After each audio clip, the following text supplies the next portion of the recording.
My uncle was a cop in LA. He responded to an accident where a car had been racing around a corner too quickly, gone off the road, and gotten stuck between some cement blocks. The car was completely vertical, the driver facing down to the ground, and the trunk facing the sky. The guy was relatively coherent, but he was trapped in the car because the front of the car was crushed and his legs were stuck. Unfortunately, the car caught on fire before they could get him out, and he was basically burned alive. When they got the car out, all that was left inside were bones, apart from his legs, which were preserved in the footwell.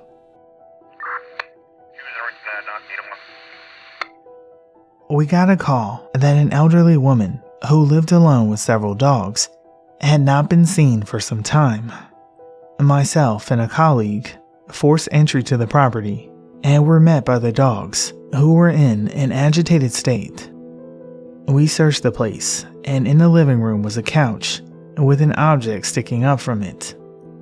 Despite it being daytime and visibility being good, I couldn't work out what it was. It looked like an arm sticking vertically up.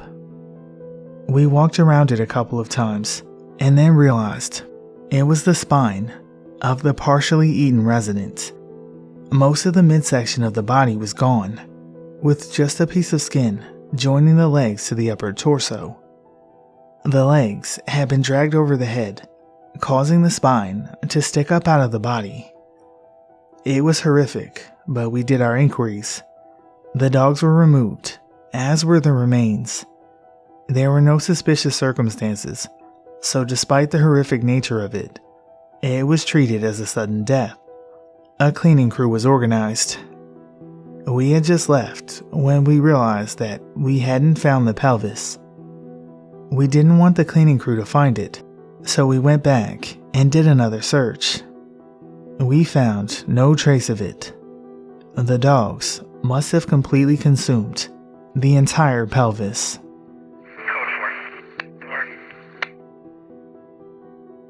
I'm not a cop, but I heard this story from one.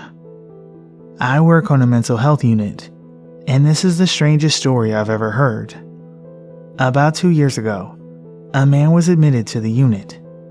He had called the police to report an intruder in his apartment, and when they arrived, they found him high as a kite. I forgot the specific drug. His apartment was filled with headless dolls, strung around the rooms with barbed wire, some of them covered in his semen. In the kitchen, a pot was boiling on the stove, filled with the heads of the dolls. When they asked him to explain, he said that he was opening the seal, and nothing else. He stayed on the unit a few days and was perfectly normal. I never would have guessed he had such a strange story if I hadn't heard it from the officers.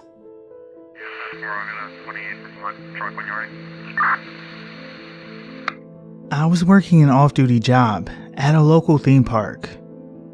It was overnight, so the park was completely closed with no one around besides the occasional cleaner or painter.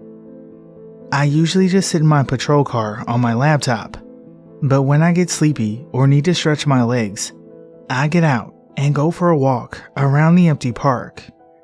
And let me tell you, amusement parks are really fucking creepy when they're empty at night, but I got used to it. On this particular night, I was doing my normal walk, on my phone, probably on Twitter, when I look up and see a lady who appeared to be in her 60s, nonchalantly sitting at a table in one of the restaurants that was closed. Like, just sitting there in the dark. This really confused the hell out of me, and to top it off, she wasn't dressed like an employee. I tapped on the window, and she turned her head and stared straight at me. I asked loudly what she was doing, and she just turned her head back away from me and ignored me. I tried to open the door, but it was locked. I called on the radio for park security to come over there and confirm if this lady was supposed to be there. While I walked back to my car, and get the set of keys that I kept in there. As I walk back to the front of the restaurant, 2 security guards are walking up at the same time. One of them peers in the window and asks, "Somebody was in there?" I look, and the lady is no longer at the table. We get it open and search every crevice of this place, and there wasn't a soul in there. You could say that I was a little freaked out.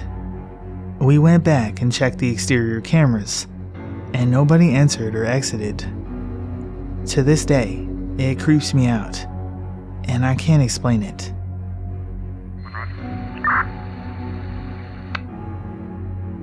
When I was a rookie, I responded to an alarm at a restaurant that was supposed to be haunted by a woman who committed suicide. The first officer that had arrived was an older officer that didn't do much and never sounded excited on the radio.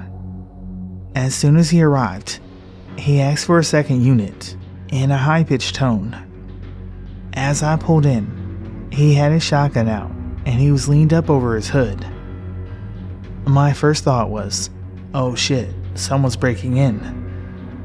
When I ran up to him and asked what was up, all he said was, as he pulled up and his lights hit the building, he saw a woman jump off the roof and disappear. He was clearly shook. Me and another officer checked the building and found no evidence that someone had been there. It made an impression on me, and I never went back to the restaurant at night without another officer. 21. We get this call from this older lady because her husband went outside to cut wood and hadn't come back for lunch. He had been recently diagnosed with a terminal illness.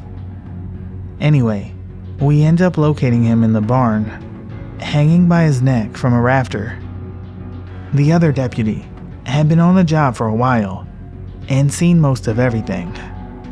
I, on the other hand, was new, and I hadn't seen shit.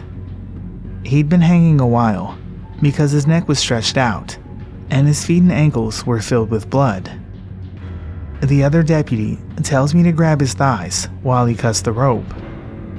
Once the rope was cut, the old guy flopped over on my shoulder, which, in turn, forced all the air out of him through his throat and voice box. I can't really describe it, but it was like the loudest and longest moan I'd ever heard. I screamed and dropped him. I still think about that to this day. Start me a card for a parking problem. I responded to a call for a subject shooting a shotgun in his house. When I arrive, his mom runs out screaming, "He's in his room." I have her wait by my car. Me and another officer enter, and I'm point man. We make our way to his bedroom, and I turn the corner. He's sitting in a chair with a shotgun and looks at me. He casually greets me. I had dealt with him before from a past arrest, so we knew each other. I attempt to talk to him and try to keep him calm. After about a minute, he says, "It doesn't matter. Thanks for trying though," and then shoots himself in the head.